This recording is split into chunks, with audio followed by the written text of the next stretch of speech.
Hello friends, good morning. बहुत दिनों के बाद मैं आप लोगों के सामने हूँ क्योंकि मेरी तबीयत बहुत ज़्यादा ख़राब थी पिछले कुछ दिनों में और मैं बहुत ज़्यादा थकी हुई थी। ड्यूटी भी नहीं जा पा रही थी।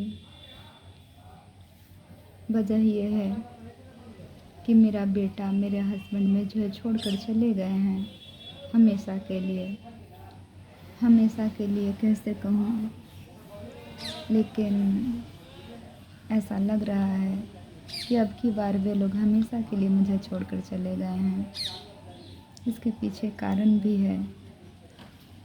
मेरे हस्बैंड ने मुझसे साफ साफ कहा है कि उन्होंने मुझसे कोई रिश्ता नहीं रखना, और मेरा बेटा भी ऐसा ही बोला है मुझसे। तो इस वजह से मैं बहुत ज़्यादा परेशान हूँ और क्या कहूँ, इस वजह से ही मैं बहुत ज़्यादा थकी हुई रहती हूँ अंदर से। मैं खुश नहीं हूँ अपनी ज़िंदगी में, बिल्कुल खुश नहीं हूँ। मुझे रोना आ रहा है ये सब सोचकर कि मेरी आगे की ज़िंदगी कैसे कटेगी, मैं कैसे खुश रह सकूँगी अकेले। लेकिन क्या करूँ, रहना पड़ेगा। ज़िंदगी है, मैं इसे यूँ ही ख़त्म नहीं कर सकती। ये मेरे बस की बात भी नहीं है।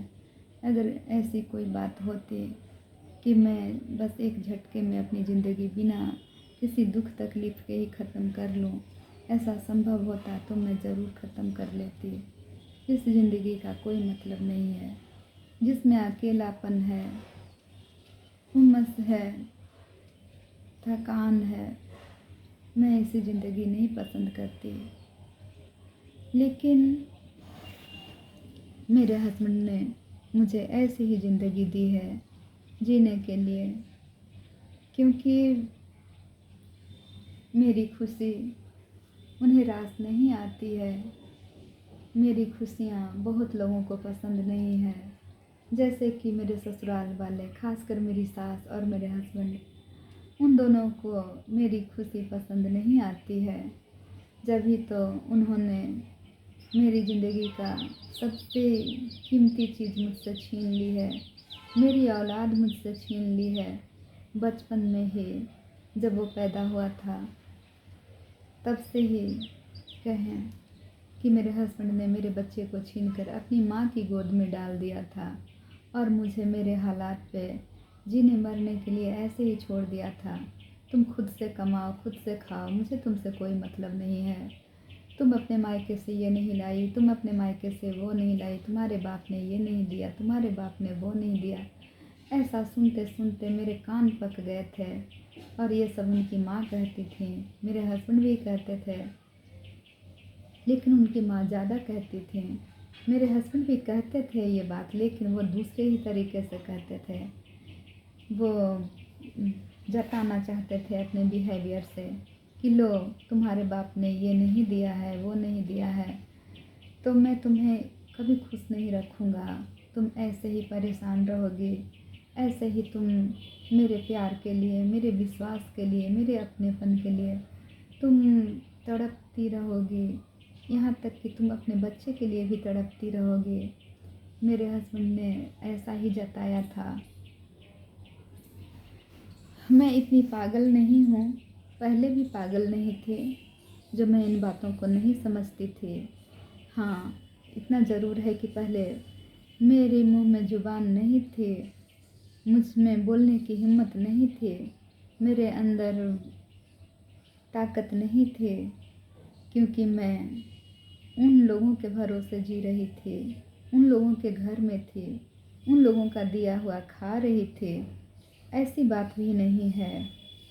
मैं हमेशा से अपनी कमाई खाई हूँ, बल्कि मैं प्राइवेट में ही ड्यूटी करती थी, घर में ही मेहनत करती थी, लेकिन खुद की कमाई खाई हूँ। और जहाँ तक मेरा ख्याल है कि अगर कुछ महीने, कुछ दिन मैं उनके घर में उनकी कमाई भी अगर खाई थी ना, तो उस वक्त भी मुझसे सब कुछ वसूल लिया जाता था। मुझे मार पीट कर, मुझे टॉर्चर करके मुझे नीचा दिखा के, मुझसे ढेर सारा काम लेकर। खैर, काम तो करना पड़ता है, काम करने में कोई बुराई नहीं है, घर की बहू काम करती है, करना चाहिए, मैं भी करती थी। लेकिन मेरी मेहनत का कोई मोल नहीं था।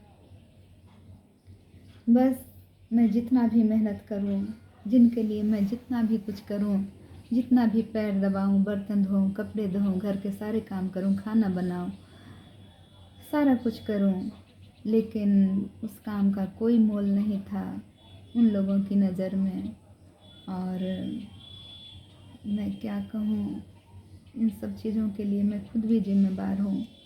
क्योंकि मुझे सोचना चाहिए था, मुझे शादी से पहले ही सोचना चाहिए था, या शादी के वक्त भी सोचना चाहिए था कि ये इंसान अभी मुझसे इतना प्यार जताता है, मुझसे विश्वास जताता है, मुझे सपने दिखा रहा है। इन सपनों में कितना दम है, इन वादों में कितना दम है, पता नहीं ये सच बोल भी रहा है या नहीं। मुझे ये सब पहले देख परख लेना चाहिए था, लेकिन उस वक्त मेरी आंखों में पट्टी बंधी हुई थी। मैं प्यार में पड़ी हुई थी, विश्वास कर बैठी थी उनकी बातों पर कि ये लोग मुझसे सच बोल रहे हैं।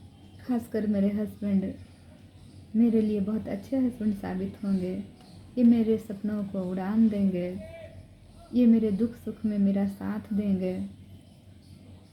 मैं ऐसा ही सोच रही थी, क्योंकि उस वक्त कहते हैं ना कि खाने के दांत कुछ और होते हैं और दिखाने के कुछ और होते हैं। बस वही स्थिति थी। और उस वक्त मैं बहुत ज़्यादा मासूम थी, उम्र भी मेरी कहाँ थी उस वक्त जो मैं चीज़ों को समझती, परखती। मैं तो बस ये सोच रही थी कि जो कुछ दिख रहा है बस वही सच है। लेकिन सच ऐसा नहीं होता है, सच तो कुछ और होता है जो बाद में दिखता है। क्योंकि हमारे यहाँ जो पति होते हैं ना, पहले प्यार जताते हैं। अगर शादी से पहले जान पहचान हो, परिवार में घुलना मिलना हो, घर में आना जाना हो, तो पहले विश्वास जताते हैं, अपने व्यक्तित्व में 4 चांद लगाकर सामने खड़े होते हैं। कोई छिछोरापन नहीं, कोई झूठ नहीं, ऐसा कुछ भी नहीं जिससे उसे खराब कहा जाए, उस पर विश्वास ना किया जाए, उस पर भरोसा ना किया जाए। ऐसा कुछ नहीं दिखाते हैं, सब कुछ अच्छा अच्छा ही दिखाते हैं अपने पूरे व्यक्तित्व में। और क्योंकि प्रभावित करना होता है उस वक्त अगले आदमी को कि देखो मैं क्या चीज़ हूँ। और जब शादी हो जाती है ना, तो फिर वो कुछ और चेहरा लेकर सामने आ खड़े होते हैं। उनका मुखौटा उतर चुका होता है, और यूँ कहें कि अपने चेहरे पे वो एक और चेहरा पहन लेते हैं, और पहले से पहना हुआ चेहरा होता है ना, उस मुखौटे को उतार देते हैं, या फिर उसके ऊपर ही 2-4 चेहरे और लगा लेते हैं। और हम लोग जैसी लड़कियां जो होती हैं ना, मेरी जैसी लड़की खास करके, वो नहीं समझ पाती है इन बातों को। क्योंकि मैं जहाँ तक समझती हूँ अपने आप को, तो मुझे लगता है कि जैसे मैं अंदर से हूँ वैसी बाहर से भी हूँ।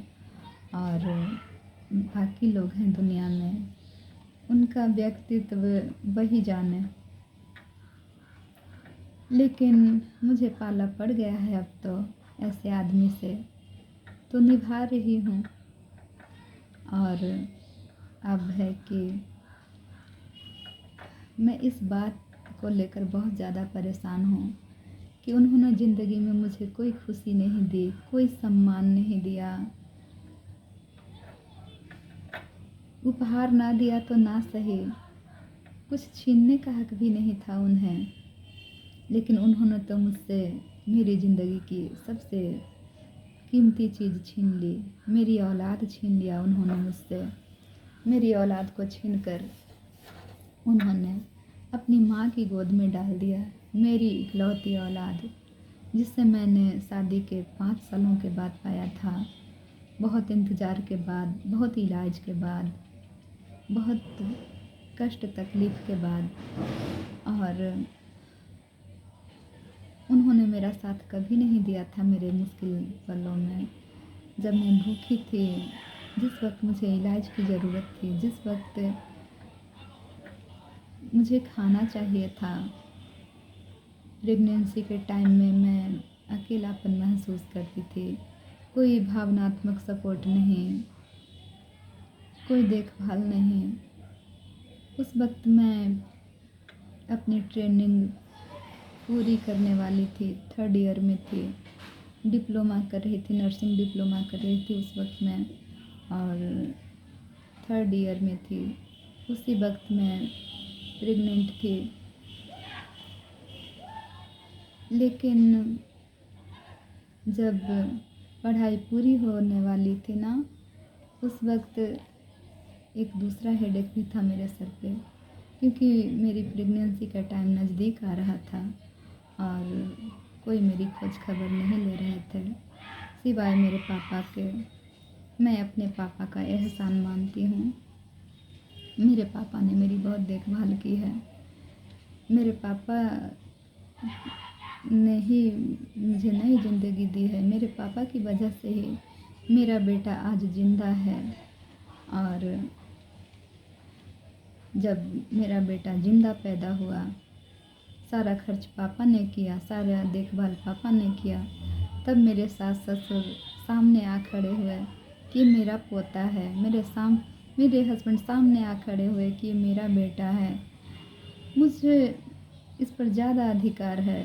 मेरे पापा का कोई अधिकार नहीं है उस पर, मेरा कोई अधिकार नहीं है उस पर।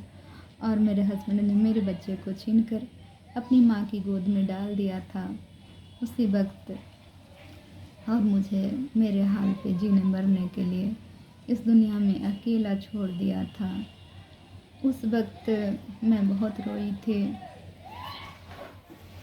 और सोचती थी कि पता नहीं आने वाला टाइम कैसा होगा, मेरा बेटा मेरा होगा या नहीं, क्योंकि मेरी हालत ऐसी थी परिवार में जैसे कि 32 दांत के बीच में एक जीभ की होती है। मेरा कोई बस नहीं चलता था। मैं परेशान थी, दुखी थी, भूखी थी और उसी हाल में पड़ी हुई थी जैसे कोई निरीह सा जानवर होता है, कोई गाय जिसका बछड़ा को कोई ज़बरदस्ती उससे दूर करके अलग ले जा रहा हो। मेरी हालत वैसी ही थी बिल्कुल। और मेरे हस्बैंड, उन्होंने तो कभी मुझे समझा ही नहीं। मेरी ममता को क्या समझते, वो मेरी भावनाओं को क्या समझते, मेरी भावनाओं की क्या कदर करते। वो तो कभी मुझे इंसान समझे ही नहीं थे। उन्होंने मुझे एक जीता जागता इंसान कभी नहीं समझा। माँ कैसे समझते। आज भी वो ऐसे ही हैं, अपने माँ के भक्त, अपने माता पिता के सरवन पुत्र, अपने भाई के भरत भैया। लेकिन मैं सोचती हूँ कि इतने वादे इरादे के साथ जो इतने सारे सपने दिखाकर, इतना भरोसा दिलाकर मुझसे शादी किए थे, वो इंसान कहाँ गया, मेरा राम कहाँ गया। मैं सोचती हूँ इस बारे में तो दुख होता है कि मेरे हस्बैंड अपने माता पिता के सरवन पुत्र हैं, अपने भाई के भरत भैया भी हैं, लेकिन वो मेरे राम कभी नहीं हो सके, कभी नहीं हो सके। उन्होंने उपहार में मुझे कभी कुछ नहीं दिया, बल्कि दिखावा करने के लिए कभी कुछ देने का नाटक भी किया, तो बदले में उससे 4 गुना ज़्यादा लिया मुझसे। अगर यूँ कहें कि मुझे दिया क्या, बस उसके बदले में कुछ ज़्यादा लेने के लिए ही मुझे कुछ दिया था। तो ऐसे भी अगर वो मुझसे माँगते तो मैं ज़रूर देती, मुझे देने में खुशी होती है। लेकिन सामने वाला अगर मुझसे छल करता है तो मुझे बहुत दुःख होता है। उन्होंने मुझे कभी कुछ नहीं दिया तो नहीं दिया, मेरी सबसे कीमती चीज़ मेरी औलाद भी मुझसे छीन ली। इस बात का दुःख है मुझे और बहुत ज़्यादा परेशान हूँ मैं इन बातों से। अब ड्यूटी जाने का टाइम हो गया है।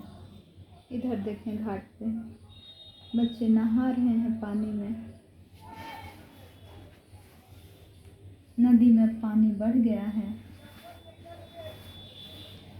इधर लगातार बारिश हुई है ना, इस वजह से हरियाली भी बढ़ गई है।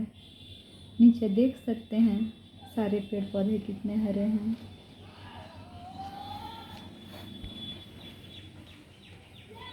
बारिश का मौसम है तो अच्छा लग रहा है, अभी धूप नहीं है। लेकिन मैं अपने मन की तपिश का क्या करूं, ये तो कभी ख़त्म ही नहीं होता। मैं अपने दिल की जलन को क्या करूं, मेरे मन को कभी ठंडक नहीं पहुंचता, क्योंकि मेरी औलाद बिगड़ चुकी है। उन लोगों ने मुझसे मेरी औलाद छीन लिया तो छीन लिया, कम से कम उसे एक अच्छी परवरिश तो दी होती, अच्छा संस्कार तो दिया होता, तो मैं अपनी औलाद को लेकर शर्मिंदा ना होती, दुखी ना होती। कम से कम इतना तो किया होता उन लोगों ने। ऐसा भी नहीं करना था उन लोगों को कि मुझसे मेरी औलाद को छीन कर बर्बाद कर दे, उसे अच्छी परवरिश ना दे। कुसंस्कारी बना दिया उन लोगों ने, मेरे बच्चे को बिगड़ैल बना दिया, नशाखोर बना दिया, गैर जिम्मेदार बना दिया, अपराधी बना दिया, चोर बना दिया। इन बातों से मुझे बहुत दुःख होता है, बहुत दुःख होता है। इन सब बातों के लिए मैं सबसे ज़्यादा अपने हस्बैंड को ही दोषी मानती हूँ, गुनाहगार मानती हूँ।